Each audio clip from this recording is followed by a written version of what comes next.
नमस्कार, मैं हूं संजय शर्मा। आप देख रहे हैं 4 PM न्यूज नेटवर्क। दो लाइन सुनाता हूं, बहुत अच्छी। राजा ने कहा रात है। राजा ने कहा रात है। मंत्री ने कहा रात है। रानी ने कहा रात है। संतरी ने कहा रात है। और ये सुबह सुबह की बात है। मतलब राजा जो कहे वो सुबह को कहे, वो रात को कहे। राजा जब कहे, जो कहे वही सत्य है। राजा की शान में गुस्ताखी, राजा की मर्यादा में गुस्ताखी, ये राजा को बर्दाश्त नहीं है। और राजा हमारे साहिब जैसा हो, राजा इस दौर की हुकूमत जैसा हो, तो फिर एक मामूली गवर्नर की हैसियत क्या है।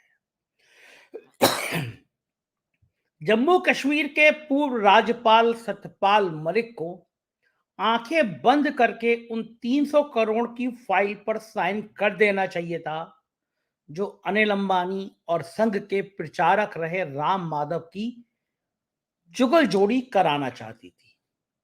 अच्छा भला अफसरों ने बताया कि साहब इसमें आपको 300 करोड़ रुपए तक की रिश्वत मिल जाएगी।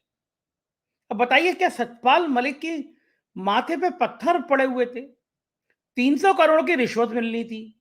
गवर्नर के गवर्नर रहते, और बड़े राज्य के गवर्नर बन जाते, 2-3 राज्यों का और चार्ज मिल जाता। जम्मू कश्मीर के गवर्नर हो जाते, पंजाब के हो जाते, राजस्थान के हो जाते। साहब की आंखों में दुलारे बनते, आपकी पूरी कायनात बिक जाती। लेकिन क्या कहा जाए, इनको कहा जाता है ना जाट बुद्धि, मतलब अक्खड़ होते हैं। जाट झुकता नहीं है। जाट अपनी बात पे आ जाए तो वो झुकता नहीं है। तो जाट बुद्धि, उनको लगा ये कश्मीर के संग ये बेईमानी हो रही है। धरती का स्वर्ग कहा जाता है, भारत का स्वर्ग कहा जाता है, उस कश्मीर में संघ का प्रचारक और अंबानी बेईमानी कर रहे हैं। तो साहब ने उस फाइल को रिजेक्ट कर दिया। मैं गया जब इंटरव्यू करने के लिए सतपाल मलिक का, तो मैंने पूछी कहानी पूरी उनसे। सतपाल मलिक ने कहा, जब मेरे सामने ये फाइल आई इंश्योरेंस कंपनी से, जम्मू कश्मीर के इंश्योरेंस वालों से जुड़ी हुई फाइल थी, तो उसमें मेरे अफसरों ने बताया कि साहब इसमें आपको 300 करोड़ रुपए तक मिल जाएंगे, रिश्वत मिल जाएंगी। अब रकम मेरे ख्याल से इतनी बताई थी, मैं थोड़ा सा भूल रहा हूँ, हो सकता है थोड़ा आगे पीछे, लेकिन सैकड़ों करोड़ में थी। तो गवर्नर बोले, भाई मैं ऐसा कोई काम नहीं करना चाहता जिसमें इस तरह के रिश्वत की बू, और ये तो सीधा सीधा कश्मीर के कर्मचारियों के इंश्योरेंस का मामला है। और उन्होंने फाइल रिजेक्ट कर दी।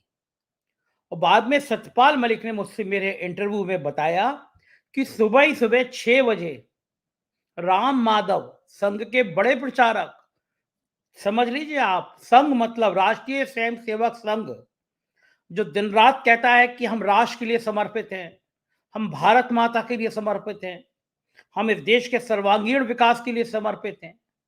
राम माधव जैसे वरिष्ठ प्रचारक को कश्मीर भेजा गया था, कश्मीर को स्वर्ग बनाने के लिए, कश्मीर के लोगों का विकास करने के लिए। लेकिन राम माधव जी अपना ही विकास करने में जुट गए, वो भी अंबानी भाइयों के साथ जुट गए, अनिल अंबानी की कंपनी के लिए पेशकश करने पहुंच गए। अब इतना बड़ा हेरफेर, और गवर्नर मना कर दे। समझ लीजिए साहिब, राजा ने कहा रात है। राजा ने जब कहा रात है, तो रानी ने कहा रात है, सेनापति ने कहा रात है, संतरी ने कहा रात है। ये सुबह सुबह की बात है, जैसे मैंने शुरू में आपको बताया। तो राजा के हुक्म की इतनी इतनी ज्यादा लापरवाही। सतपाल मलिक ने कहा, किसान आंदोलन चल रहा था, राजा से कहा कि आप इन किसानों से बात कर लीजिए, आप जानते नहीं ये किसान हैं, ये अपनी जान हथेली में लेके चलते हैं, बहुत भारी पड़ जाएगा। राजा ने बात नहीं करी। सत्यपाल मलिक गवर्नर से दिल्ली में आ गए। वही गवर्नर जब कश्मीर में थे तो धारा 370 का फैसला उन्हीं के काल में हुआ। सोचिए आप, कितने हाई जोन सिक्योरिटी में रहना चाहिए ऐसे आदमी को, जिसके राज्यपाल रहते हुए धारा 370 का अध्यादेश पास हुआ। लेकिन एक गार्ड भी नहीं दिया गया, एक सिपाही भी नहीं दिया गया। जब मैं उनके घर इंटरव्यू करने पहुंचा तो एक फ्लैट था। मुझे लगा कि मैं किसी गलत जगह आ गया। टूटा फूटा सा फ्लैट था। घंटी बजाई, बाहर कोई होमगार्ड भी नहीं। मुझे लगा ये सतपाल मलिक जैसे आदमी का घर कैसे हो सकता है, इतना हाई सिक्योरिटी वाले का।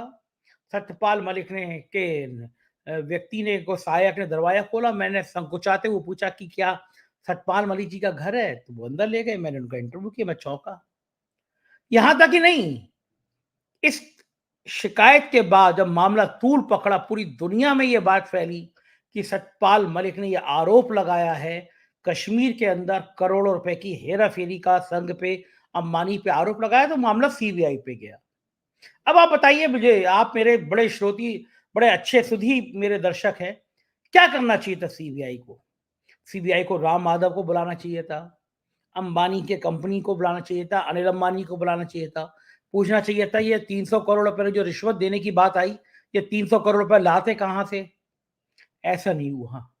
उल्टा आज पता चला कि सतपाल मलिक के घर पर छापे मारे जा रहे हैं। सतपाल मलिक गंभीर बीमार हैं, अस्पताल में भर्ती हैं, लेकिन उनके घर पे तोता जो है, सीबीआई जो है वो छापे मार रही है। आप कल्पना करिए, एक पूर्व राज्यपाल भर्ती है, एडमिट है, और सीबीआई उसके घर पर छापे मार रही है क्योंकि उसने इतना बड़ा गुनाह किया था, उसने सच बोल दिया था।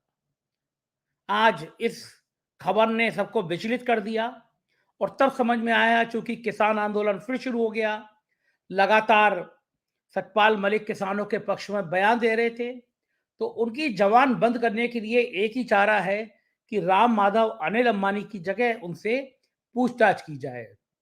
मैं एक खबर अमर उजाला में छपी है, उसका मैं पढ़ के आपको सुना रहा हूँ। ये खबर है, बागपत में पूर्व राज्यपाल सत्यपाल मलिक की हवेली पर सीबीआई का छापा, किसी के भी बाहर जाने पर रोक। गवर्नर रहे राम सतपाल मलिक के आवास पर सीबीआई ने आज सुबह छापेमारी की है, पुरानी हवेली में पहुंची है, किसी के भी अंदर और बाहर जाने पर रोक लगा दी गई है। बागपत में पैतृक गांव हिसाबदा में सुबह ही सीबीआई उनके घर पर पहुंच गई और राज्यपाल सतपाल मलिक की यहाँ एक पुरानी हवेली है, जर्जर हालत में है। यहाँ सीबीआई की टीम ने परिवार के सतवीर मलिक और हिटलर के घर पहुंचकर बातचीत की।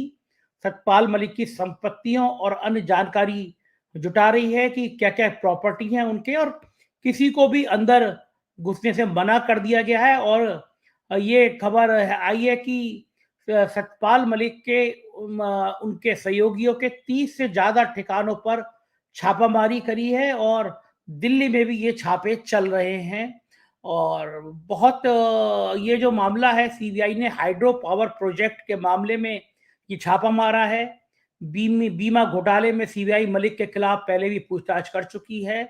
मलिक ने कहा था, मुझसे पूछताछ तब करना जब पहले अनिल अंबानी और राम माधव से पूछताछ कर लो। 2019 में किश्तवाड़ कश्मीर में किरू हाइड्रो पावर प्रोजेक्ट के लिए 2200 करोड़ का सिविल काम का ठेका देने के में भ्रष्टाचार हुआ था और मलिक पर यह था कि मलिक जी ने कहा था कि उन्हें इन काम के लिए 300 करोड़ रुपए की रिश्वत की पेशकश की। अब आप सोचिए, क्या देश है ये, आजादी का कैसा अमृतकाल है। जो गवर्नर 300 करोड़ की रिश्वत ठुकरा रहा है, सच सामने देश के ला रहा है, उनके 30 ठिकानों पर आज सीबीआई छापामारी कर रही है, छापे डाल रही है।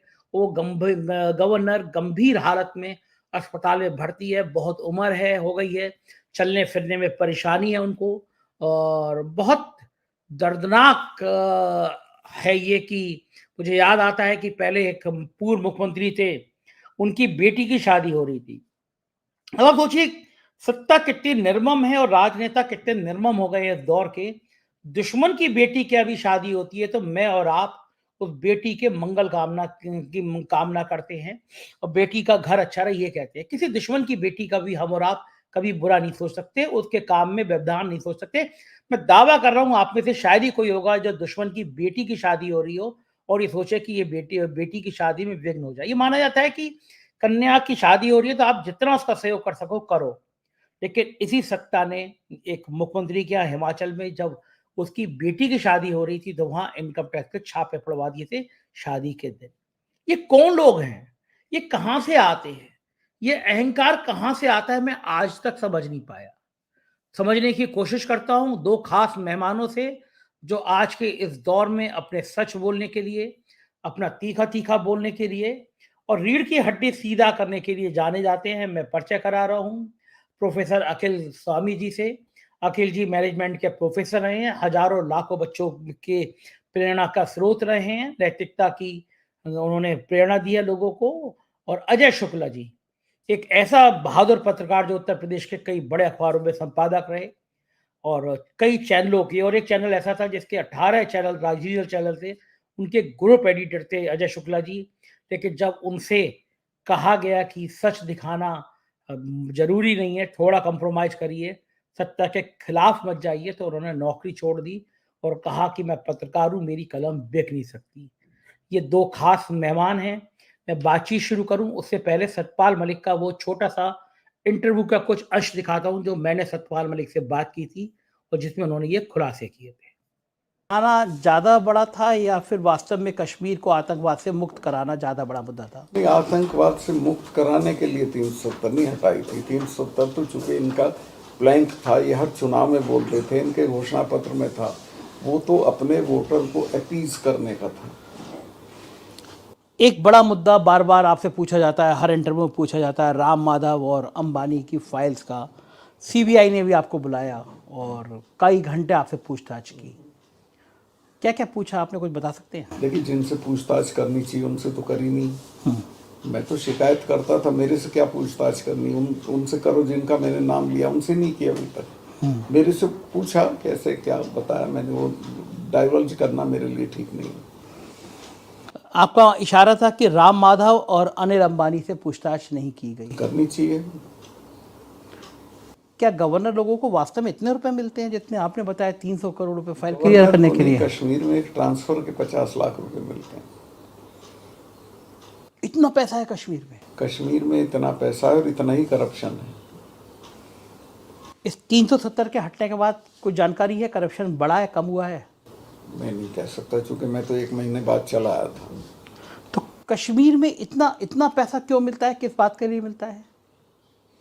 कमाते हैं लोग। कश्मीर के जितने भी फॉरेस्ट का जो चीफ है वो रिटायर हुआ, महारानी बाग में बंगले मिलेंगे उनके सब। जो भी वहाँ डिपार्टमेंट के हेड हैं सबके बंगले दिल्ली में मिलेंगे आपको। तो ये बात तो आपकी जानकारी में तब भी आ गई होगी जब आप गवर्नर थे। लेकिन मैंने जब ये दोनों कैंसिल किए मामले, उसके बाद से पैनिक हो गया था, डर हो गया था, फिर कम हो गया था करप्शन। बीजेपी मानती है आप बड़े खुराफाती टाइप के गवर्नर हैं। आप गोवा में थे तो गोवा में आपने चीफ मिनिस्टर की ढेर सारी शिकायत कर दी। सच्ची की थी, लेकिन वो पनिश मुझको किया, उसको तो किया नहीं। जो बिल्कुल सही शिकायतें थी वो की थी।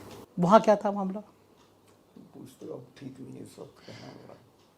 प्राइम मिनिस्टर कहते हैं कि उनको भ्रष्टाचार बहुत बुरा लगता है, नफरत है प्रधानमंत्री जी को मेरा भ्रष्टाचार। अंदाज है उनको उतना बुरा नहीं लगता। उनको अपने आदमी का भ्रष्टाचार ठीक लगता है, दूसरों का खराब लगता है।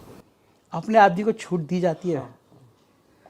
अखिल स्वामी जी, इस इंटरव्यू को देखने के बाद मुझे आपसे कोई सवाल पूछने की जरूरत नहीं है, बस अब मैं आपको सुनना चाहता हूँ। देखिए संजय जी, पहली बात तो सतपाल मलिक जी ने 2 गलतियां कर दी जिसकी वजह से आज ये हो रहा है। पहली गलती उन्होंने ये कर दी कि अनिल अंबानी जी के बारे में जब उन्होंने कहा, ये भूल गए कि वो गुजरात के रहने वाले हैं अनिल अंबानी। देखिए, आप अडानी जी अंबानी जी के बारे में अगर कुछ कहेंगे तो इस प्रकार की चीज होगी, बाकी आपका कितना पाक दामन साफ हो। तो असली जो सतपाल मलिक की बात जो चुभ गई मोदी जी को, वो कि गुजरात के बंदे, आपने देखा क्या पिछले 10 साल में गुजरात के कहीं पे कोई सीबीआई और ईडी की रेड हुई हो? उत्तर प्रदेश वालों की क्या रेड हो गई, बिहार वालों की क्या हो गई, महाराष्ट्र वालों की क्या हो गई, तमिलनाडु वालों की क्या हो गई, वेस्ट बंगाल वालों की क्या हो गई, पूरे हिंदुस्तान में हो गई। गुजरात में रेड सुनी आपने क्या? अपोजिशन में भी रेड नहीं सुनी। नंबर 1। नंबर 2, जो सतपाल मलिक जी ने यह कह दिया, और अभी लेटेस्ट अभी कुछ दिन पहले ही उन्होंने कहा कि 5 साल के अंदर पुलवामा के अंदर यह नहीं पता चला कि आरडीएक्स आया कहां से था। जांच कराई गई क्या? जांच में क्या पाया? ये आरडीएक्स आई क्या? और जो सतपाल मलिक जी ने बताया कि वो जीप घूम रही थी, 10-15 दिन से घूम रही थी, मेरे पास सूचना आ रही थी, आर्मी वाले कह रहे थे कि हमारे को शिफ्ट करने के लिए हवाई जहाज को भेजा जाए, और उसके बाद ये मांग नहीं मानी गई और इंटरसेप्ट नहीं किया गया उस जीप को। उस जीप ने जाकर सीधे एक ट्रक के अंदर धमाका कर दिया, हमारे वीर जवानों की शहादत हो गई। देखिए, ये इतना बड़ा प्रश्न है। पिछली बार तो शहादत का फायदा उठाया, खून का फायदा उठाया, चुनाव जीत गए। लेकिन संजय जी ये सोचिए कितना बड़ा प्रश्न उठा दिया था सतपाल मलिक ने, क्योंकि ये देश की सुरक्षा और देश के जवानों का प्रश्न है। अब मुश्किल क्या है बीजेपी के साथ, देखिए बीजेपी जो है वो नैरेटिव को चेंज करती है। एक नैरेटिव उन्होंने चेंज किया था जयंत चौधरी को अपनी तरफ लाने का कि भाई देखिए अब तो सारे जाटों के नेता हमारी तरफ आ गए, नीतीश कुमार का नैरेटिव। फिर उसके बाद बताया कि इंडिया गठबंधन टूट रहा है, सब लोग बीजेपी में आ रहे हैं।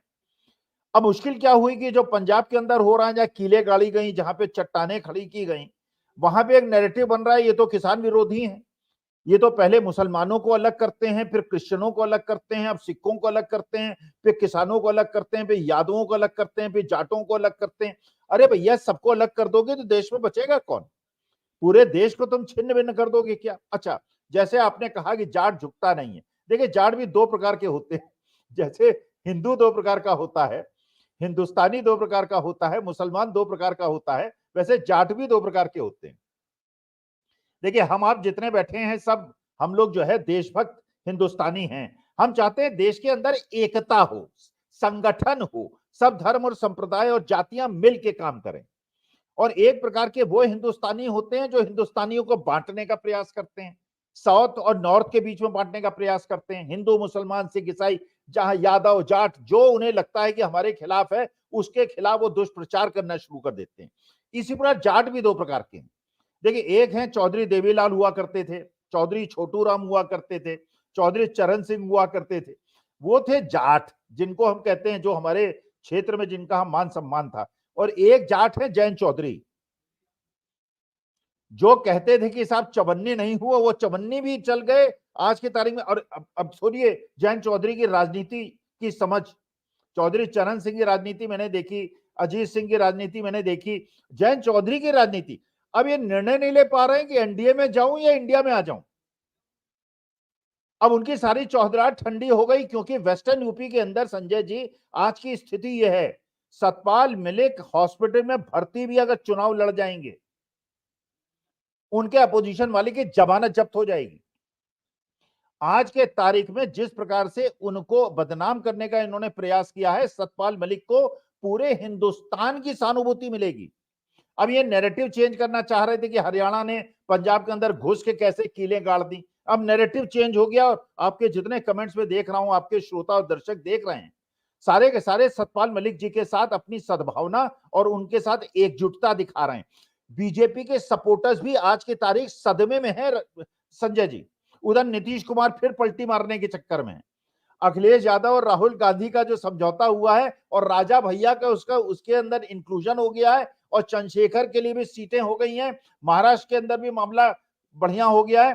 तो जहां पे एक प्रकार से लग रहा था कि इंडिया गठबंधन टूट रहा है, आज के तारीख में न तो अकाली दल की इतनी हिम्मत है कि बीजेपी के साथ चली जाए, पंजाब में जमानत जब्त करानी है, पिछली बार 2 सीटें मिली थी, एक भी सीट नहीं मिलेगी अगर वो बीजेपी के साथ चली जाएगी।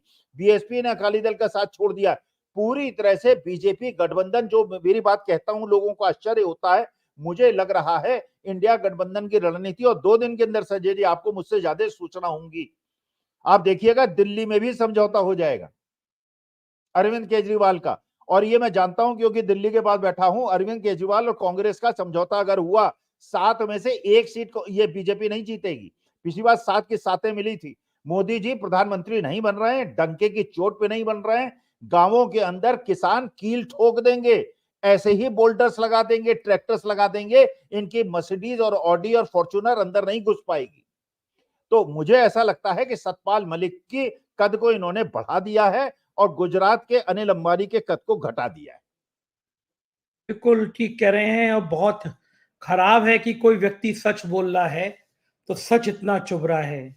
वो दो बहुत सुंदर लाइनें हैं। समुद्र को ये बात अखर गई, एक कागज की नाव कैसे मेरे ऊपर चल गई।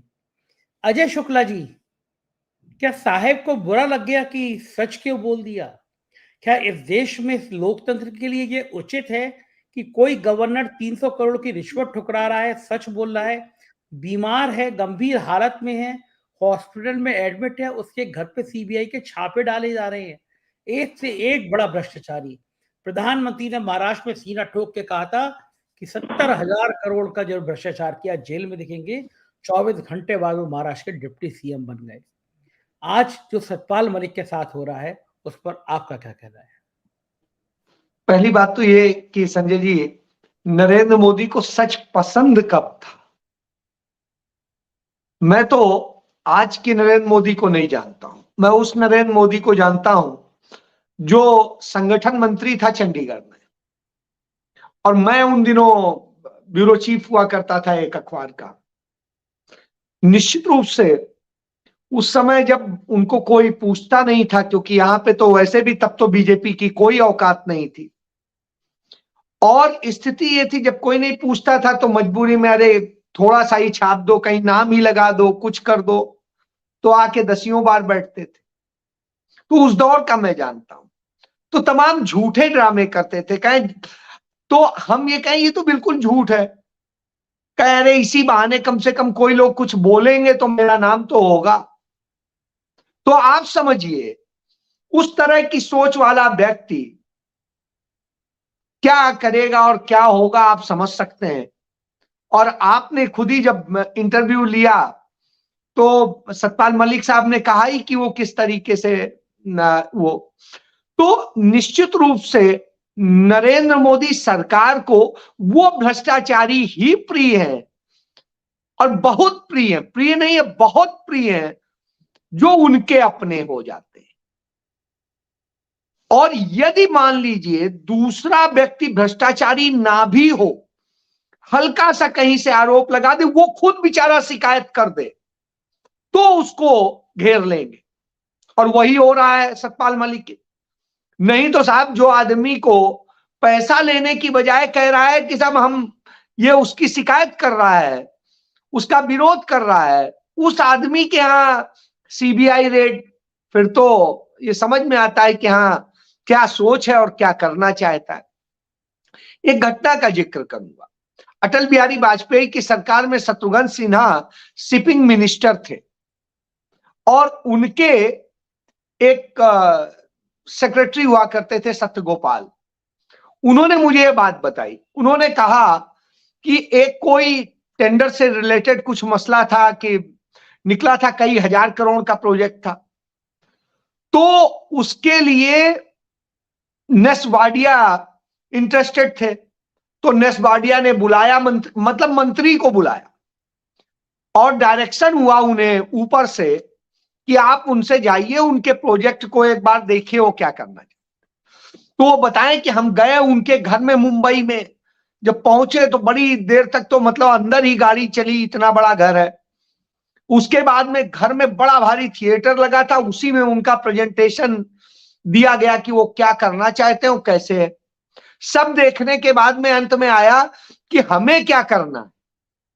तो उनका करना ये है, अपनी जो कॉन्ट्रैक्ट की शर्तें हैं, कॉन्ट्रैक्ट निकालना है, ठेका निकालना है, लेकिन उस टेंडर की शर्त में एक ये जोड़ देना है लाइन कि इस पर इंडिया में जिसने काम किया, यदि ये लाइन जोड़ देंगे तो मेरे अलावा और कोई एलिजिबल ही नहीं होगा, और इसके 400 करोड़ रुपए देंगे। अब आप, उन्होंने कहा लीगल कहीं इसका कहीं उसका, उन्होंने बताया, उन्होंने कहा आप इसकी चिंता मत करिए। उन्होंने कॉल मिलाई और हिंदुस्तान के एक बहुत पावरफुल को, अब मैं नाम नहीं ले रहा हूं, उनको कॉल किया और कहा मिस्टर लाल ये हमारे साथ हैं और इसमें ऐसे ऐसे ये कह रहे हैं कि इसमें लीगल का आएगा। उनका कोई प्रॉब्लम नहीं, अभी मैं जेटली को बोलता हूं, जेटली आपसे बात करता है। और उसके बाद में अगले दिन सुबह 11 बजे दिल्ली में मीटिंग फिक्स हो गई, तीनों मिनिस्ट्रीज की एक साथ।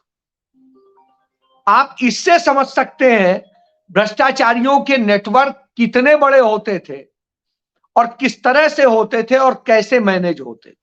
बहरहाल मैं नहीं जानता हूं उसमें क्या लिया गया क्या नहीं लिया गया, ठेका हुआ नहीं हुआ, लेकिन उतनी बात बता दी मैंने, नाम 2 कोट कर दिए, जांच करवा लीजिए, यदि गलत निकल जाए तो फांसी पे लटका दीजिएगा। तो उदाहरण बता रहा हूं, ये भारतीय जनता पार्टी की अटल बिहारी वाजपेयी, लाल कृष्ण आडवाणी वाली सरकार थी, और उस सरकार की ये बात थी। तो साहब तीन नाम बता दिए, लेने वाले का, देने वाले का, और जो सेक्रेटरी था उसका। अब आप समझिए, तो ये उदाहरण है इस बात का कि इस तरह से ये खेल होते ही होते हैं। और इसके बावजूद यदि सत्यपाल मलिक, अच्छा इसमें एक और सब जोड़ दें, उन्होंने ये भी कहा था ये पेमेंट कहां लेना है, काइंड में लेना है, हिंदुस्तान में लेना है, हिंदुस्तान के बाहर लेना है, जहां बताइएगा वहां मिल जाए। तो आप बताइए, अनिल अंबानी ये पेमेंट उन्हें हो सकता है, वो कहते हैं कि हमें कनाडा में करा दीजिए, अमेरिका में करा दीजिए, या इंग्लैंड में करा दीजिए, वहां हो जाता। उन्होंने तो नहीं किया ना, उन्होंने तो उसका विरोध किया, और जिस तरीके से किया उससे यह पता चलता है कि वह शख्स ईमानदार है और लड़ने की बात करता है, सच के साथ खड़ा होता है और सदैव सच बोलता है। वो चौधरी चरण सिंह के मूल सिद्धांतों का सपोर्ट करते हैं, लेकिन जहां गलतियां उन्होंने भी की उसे भी साफ साफ इंगित करते हैं। जहां उनका पोता बिक गया उस पर भी वो खुल के बोलते हैं। तो आप इससे समझिए, वो शख्स है, अपने आप को संत नहीं कहता है, वो बताता है मैंने क्या गलती करी और क्या सही। तो यही चीज है, यदि ऐसे व्यक्ति को आप छापा मार रहे हैं, उसके पास तो कुर्सी भी थी, सब कुछ था, उसने छोड़ा ना, उसने मांगा तो नहीं, कोई लालच तो नहीं था। यहां तो छोटे छोटे से लालच के लिए लोग बिके हुए होते हैं, डरे हुए लोग होते हैं। संजय जी, आपके साथ बैठने के पहले ही मुझे अभी लखनऊ से एक मिश्रा जी का फोन आया था, और उन्होंने मुझे बताया कि और उन्होंने बताया कि अरे भैया, मैं तो देवरिया से लेके आज कल कानपुर तक राहुल गांधी की यात्रा में रहा, और आज मैं आपसे शेयर कर रहा हूं उस यात्रा का वर्णन। और वो कांग्रेसी नहीं है, और उन्होंने जो बताया, मेरे को ये लगा कि आखिर मैं इस बार लखनऊ क्यों नहीं आया, क्योंकि मैं सोचा था कि लखनऊ में एक दिन मैं भी देखूंगा।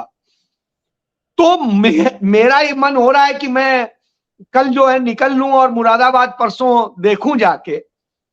तो ये स्थिति ये इसलिए क्योंकि उन्होंने जो बताया, लगा कि जैसे हम आजादी की एक नई लड़ाई में चल रहे हैं, और मैं इतना प्रफुल्लित हो गया कि मैं खाना पीना भी भूल गया था।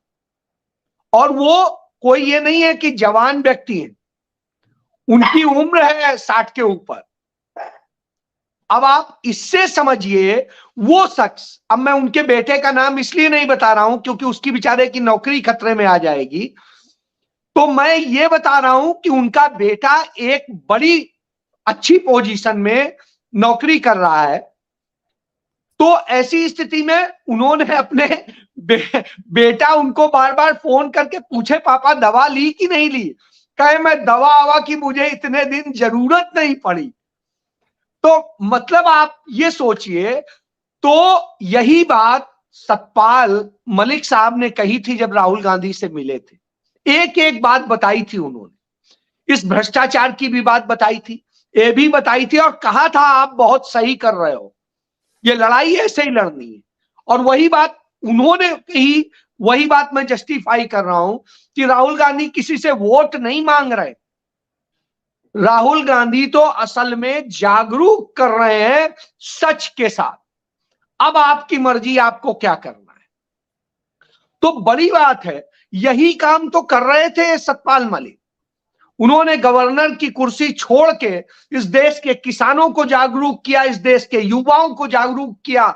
वो आदमी जो इतनी उम्र के बाद भी लड़ने को तैयार है, सच बोलने को तैयार है। यहां तो नए नए लड़के डरे हुए घूम रहे हैं। तब आप समझिए ऐसी स्थिति में नरेंद्र मोदी को ऐसे ही लोगों से डर लगता है। और जब जब डर लगता है तो कभी ईडी, कभी सीबीआई, कभी पुलिस आगे करती है। तो यह सत्य है जी। बिल्कुल बिल्कुल ठीक है। अखिल स्वामी जी, ये सतपाल मलिक के छापे की खबर से पूरे देश भर में तहलका मचा हुआ है। देश ही नहीं, मैं कुछ विदेशी साइट देख रहा था और लंदन में मेरे एक डॉक्टर मित्र है, उनका मैसेज भी आया कि ये तो बहुत खराब है कि एक ईमानदार पूर्व गवर्नर को इस तरह परेशान किया जा रहा है। वो बेचारा एडमिट है, उम्र बहुत है, चल फिर बैठने तक में परेशानी होती है। और जिसको शिकायत की गई थी राम माधव और अनिल अंबानी, उनको तो शायद नहीं बुलाया गया। पूरी दुनिया में आज भारत की छवि कैसे बन रही होगी? देखिए संजय जी, भारत की छवि तो आप देख रहे हैं पिछले 10 दिन से कैसे बन रही है। विश्व में आज तक के इतिहास में कभी आपने देखा एक देश के अंदर, मणिपुर के अंदर, दो समुदाय बिल्कुल दुश्मन की तरह सामने आमने खड़े हों, गृह युद्ध की स्थिति बना दे, सरकार बना दे, और वही स्थिति पंजाब हरियाणा के बीच में बना दे। माने देश के कोई समाज किसी समुदाय को छोड़ने के लिए ये लोग तैयार नहीं है। अभी अजय जी ने संदर्भ लिया एक मिश्रा जी का, मैं अपना आप बीती खुद बताता हूं। 72 साल की उम्र है मेरी, दिन में 1-2 किलोमीटर से ज्यादा नहीं चलता हूं। राहुल गांधी जब गुड़गांव के अंदर चल रहे थे, मैं 12 किलोमीटर चला हूं, और उस ठंड में चला हूं। सुबह 5 बजे चला हूं, अपने आप गया था, किसी के साथ नहीं गया था। और मेरे अंदर वो भावना प्रबल हो रही थी जैसे मैं सोचता हूं मेरे पूर्वजों के दिल में होती होगी जब वो अंग्रेजों के खिलाफ लड़ रहे थे। असल में मुश्किल क्या है, ये जो आतताई लोग हैं, ये जो दमनकारी लोग हैं, ये अंग्रेजों के साथ थे, इन्होंने उस भावना को कभी महसूस नहीं किया। आप तेजस्वी यादव की मीटिंग को देखिए, बिहार के अंदर पैर रखने की जगह नहीं है, उत्साह में जनता है। वही राहुल गांधी की स्थिति हो रही है। देखिए, अगर ये चंडीगढ़ वाला एक्सपेरिमेंट ना दोहरा दें, अगर ईवीएम पे आज वकील लोगों का और बाकी लोगों का जो आंदोलन है, अब देखिए क्या स्थिति बनती है, क्या होता है। ईमानदारी से इलेक्शन हो जाए संजय जी, 2 सीटों में बीजेपी पहुंच जाएगी। आज के तारीख में ऐसे लोग जिन्होंने दलाली की है या जिन्होंने इतना ज्यादा अत्याचार किया है कि वो डर रहे हैं जब सत्ता बदलेगी तो उनका क्या होगा। ये एक समूह है, ये 5-7% लोगों का समूह है जिन्होंने लोगों को आतंकित किया है। ये डर रहे हैं जब सत्ता बदलेगी तो इनका क्या होगा। देखिए, सतपाल मलिक जी को मैं बहुत पहले से जानता हूं, जब मैंने नौकरी शुरू की थी उस समय से बहुत नजदीक से जानता हूं। और ये जानते हैं कि चौधरी चरण सिंह ने एक प्रकार से अपना बेटा सतपाल मलिक को मान लिया था और सतपाल मलिक को चौधराहट देना चाहते थे। 1977 में ये लोग वो लोग थे जो कि जनता पार्टी छोड़ के कांग्रेस में आए थे। 5 लोग, एक अबरार अहमद थे, एक पंडित ब्रह्मदत्त थे, एक सतपाल मलिक थे, और एक चंदन सिंह थे मथुरा के, और एक शिवकिंज वाजपेयी थे कानपुर के। ये लोग 5 लोग छोड़ के आए थे। जितने जुझारू व्यक्ति सतपाल मलिक हैं, तो मेरे ख्याल से मोदी जी ने बहुत बड़ी गलती, और ये गलती पे गलती करते चले जा रहे हैं। बिहार के अंदर 40 में से अगर 1-2 सीट भी बीजेपी को मिल जाए तो अपने को बहुत बड़ा, ये इन्होंने आज के तारीख में जितने भी मिस्टेक्स हो सकती हैं, अब इतना बढ़ गए हैं ये पंजाब हरियाणा के मामले में, पीछे भी नहीं हट सकते, अत्याचार करते जाएंगे। पूरा विश्व में, जो आपने प्रश्न पूछा संजय जी, हमारे देश की छवि आज के तारीख में विश्व के सबसे नराधम राष्ट्रों में हो रही है। और सबसे सुंदर देश, विश्व का सबसे सुंदर देश, आज के तारीख में इन्होंने अराजकता की स्थिति पैदा कर दी है, क्योंकि ये लोग डर रहे हैं जब सत्ता से उतरेंगे तो इनका क्या होगा। सतपाल मलिक आज के तारीख में, और सतपाल मलिक जैसे लोग जो संघर्ष कर रहे हैं, इतिहास में इनका नाम लिखा जाएगा। इनके जो गुरु लोग हैं जो आज ये अत्याचार कर रहे हैं, वो तो 60 रुपए की पेंशन पे चले गए। और देखिए, आपके पत्रकार भी बहुत सारे संजय जी मैं आजकल देख रहा हूं, उनका भी सुर कैसा बदला है, उससे पता चल रहा है कि पेमेंट मोटा हो रहा है, क्योंकि पेमेंट की कहीं कोई कमी नहीं है। लेकिन जो लोग सच्चाई के साथ खड़े होंगे, उनके जो वंशज हैं, उनके जो बच्चे हैं, उनके जो पोते पोती हैं, नाम लेंगे, यह आदमी रीढ़ की हड्डी सीधी थी, खड़ा रहा। और जो आज की तारीख में ढह जाएंगे, इनका नाम लेवा नहीं बचेगा। तो सतपाल मलिक ने अपना कद बढ़ा लिया है, और इस कद बढ़ाने पे मोदी जी ने उनकी मदद की है। सीबीआई ईडी के अधिकारियों को भी सोचना चाहिए, जब सत्ता बदलेगी और अगर ईमानदारी से इलेक्शन हुआ उसके बाद इन लोगों का क्या हश्र होगा। बिल्कुल ठीक कह रहे हैं कि इन लोगों का क्या हश्र होगा। सतपाल मलिक का एक ट्वीट आया है, मैं पहले वो दिखा दूं आपको, सुना दूं आप लोगों को। सतपाल मलिक ने कहा है कि लिखा है, पिछले 3-4 दिनों से मैं बीमार हूं, अस्पताल में भर्ती हूं, इसके बावजूद मेरे मकान में तानाशाह द्वारा सरकारी एजेंसियों से छापे डलवाए जा रहे हैं। मेरे ड्राइवर, मेरे सहायक के ऊपर भी छापे मारकर उनको बेवजह परेशान किया जा रहा है। मैं किसान का बेटा हूं, इन छापों से घबराऊंगा नहीं, मैं किसानों के साथ हूं। सतपाल मलिक, पूर्व गवर्नर। मैं किसान का बेटा हूं, किसानों के साथ हूं, छापों से घबराऊंगा नहीं। क्या इस ट्वीट का क्या मतलब निकाला जाए अखिल स्वामी जी, जो आज ट्वीट आया है ये? माइक अनम्यूट कर लीजिएगा, mic mic mic mic mic mic. देखिए संजय जी, वास्तविकता है, देखिए मैं जो बार बार निवेदन कर रहा हूं कि सतपाल मलिक जी का जो असली चौधराहट होती है, जो चौधरियों का, चौधरी छोटू राम की चौधराहट थी, चौधरी देवीलाल की चौधराहट थी, चौधरी चरण सिंह की चौधराहट थी, उसका प्रतिनिधित्व कर रहे हैं सतपाल मलिक। आज के तारीख में जितने भी वेस्टर्न यूपी, राजस्थान, हरियाणा, पंजाब, जितने भी जाट हैं वो गौरवान्वित महसूस कर रहे होंगे कि असली जाट कैसे होते हैं। तो ये जो सतपाल मलिक कह रहे हैं, वास्तविकता में ये जो हमारे देश के क्रांतिकारी थे जिन्होंने देश को स्वतंत्र कराया था, आज वो वाली भावना प्रबल हो रही है, जो सीधे खड़े हैं। और सतपाल मलिक, वास्तविकता में कह रहा हूं मैं, कोई इसलिए नहीं कि वो हो, सतपाल मलिक का कद आज की तारीख में इतना बढ़ गया और जयंत चौधरी का कद इतना घट गया है। एक प्रकार से जयंत चौधरी ने रास्ता खोल दिया है समाजवादी पार्टी और कांग्रेस के लिए और चंद्रशेखर के लिए। बल्कि जो उनके एरिया के लोग हैं, जानते हैं क्या कह रहे हैं संजय जी, आपने सुना होगा, वो कह रहे थे चवन्नी गई और रुपया ले लिया। चवन्नी गई का मतलब जयंत चौधरी था, रुपया ले लिया का मतलब चंद्रशेखर था। अब ये देखिए जो हो रहा है आज की राजनीति में, ईमानदारी से चुनाव अगर हुआ, आपके दर्शक बार बार ये कहते हैं ईवीएम का मसला, और जो चंडीगढ़ में इन्होंने करके दिखाया, ये मान के चलिए कि हम लोग लोकतंत्र में रहते थे, अब हम लोग लोकतंत्र में रहने के कगार पे हैं और अब हम तानाशाही में प्रवेश कर चुके हैं। इसके बावजूद जो देशभक्त लोग हैं, जिनको इस देश से जो मिला है उसको वापस करने की क्षमता रखते हैं, वो लोग तन के खड़े रहेंगे और जो होगा देखा जाएगा। अगर चंद्रशेखर आजाद और रामप्रसाद बिस्मिल, अशफाकुल्लाह खान ने अगर इस प्रकार से देश के लिए शहादत दी है, कुछ शहादतें हो जाएं, और वेस्टर्न यूपी के जो चौधरी बैठे थे जिन्होंने पिछली बार किसान आंदोलन को एक प्रकार से समर्पण कर दिया था, आज चुप बैठे हैं। एक एक का हिसाब होगा, इतिहास सबका हिसाब लेगा। जैसे 1977 में भी हिसाब लिया गया था, इस बार भी लेगा, क्योंकि सतपाल मलिक का ये ट्वीट ये दिखाता है बीमार होने के बावजूद वो आदमी असली जाट है, असली चौधरी है। और उसी क्षेत्र से क्योंकि मैं भी आता हूं, मुझे गर्व है कि मैं उस एरिया से आता हूं जहां से सतपाल मलिक आते हैं। हाँ, उस एरिया से भी आता हूं जहां से जयंत चौधरी आते हैं।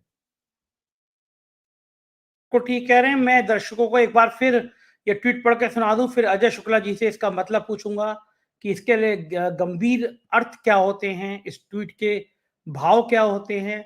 सतपाल मलिक ने लिखा है, पिछले 3-4 दिनों से बीमार हूं, अस्पताल में भर्ती हूं, इसके बावजूद मेरे मकान में तानाशाह द्वारा सरकारी एजेंसियों से छापे डलवाए जा रहे हैं।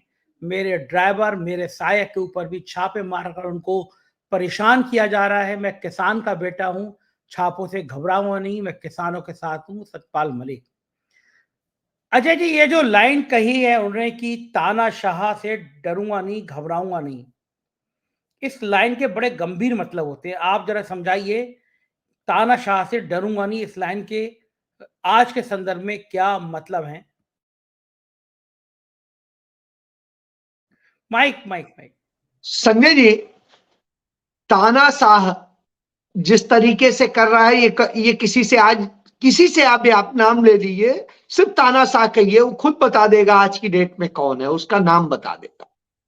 तो तानाशाह के लिए नाम भी बताने की जरूरत नहीं है। अब आप इससे समझ लीजिए कि वो तानाशाह किससे कहते हैं। मोहम्मद बिन तुगलक कभी कहता है कि राजधानी तुगलकाबाद होगी, कभी कहता है कि दिल्ली होगी, कभी कहीं होगा, और इसी में जाते आते लोग मर जाते हैं। कभी कहता है कि चमड़े का सिक्का चलेगा, कभी कहता है इसका सिक्का चलेगा, कभी कोई चीज, और करेंसी बर्बाद हो जाती है। 85 का डॉलर पहुंच गया। तो उदाहरण मौजूद है। जिस तरह के हालात बनाए गए वो अपने सामने मौजूद है। कभी वो किसानों को अन्नदाता बोलता था और जाने क्या क्या बोलता था। आज उसी अन्नदाता को कभी खालिस्तानी, कभी आंदोलनजीवी, कभी कुछ और बताता है और उनको मरवा देता है। तो सामने है साहब, जिन जवानों की कसम खाता था उन जवानों को अग्निवीर बना करके मरवा देता है। जिन युवाओं की युवा शक्ति की बात करता था उस युवा शक्ति को सड़क पर चलने के लिए, प्रदर्शन करने के लिए, मरने के लिए मजबूर कर देता है।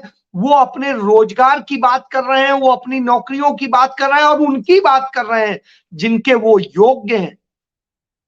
हुजूर तो इस दशा में लाके खड़ा कर देता है। वह व्यक्ति जो इस देश के लोगों को समृद्ध और आत्मनिर्भर बनाने की बात कर देता था, उन्हें इतना परजीवी बना देता है कि वो 5 किलो अनाज पर जीने के लिए विवश हो जाते हैं और इस देश की 81.35 करोड़ जनता 5 किलो अनाज पे आ जाती है। वो इस देश के जो छोटे छोटे उद्योग हैं उनकी बात करता है कि उन्हें कहां बढ़ाना है। और स्थिति ये होती है, इस देश का एमएसएमई सेक्टर, छोटे लघु और उद्यम उद्योग बर्बाद में इस हालत में आ जाते हैं कि इस देश के 35% एमएसएमई सेक्टर खत्म हो जाते हैं।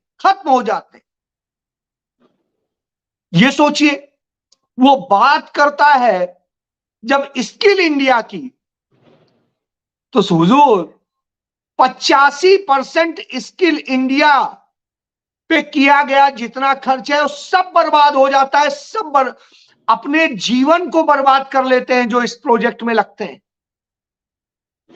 और आप याद करिए जिस तरीके से उन्होंने तमाम तरह के ख्वाब दिखाए, तो अब देख लिया कि ख्वाब तो ख्वाब ही है। तो अब ख्वाब दिखाया जा रहा है कि आने वाले 2047 में विकसित भारत, और जब विकसित भारत की बात करता है 2047 की करता है, आज की नहीं करता है।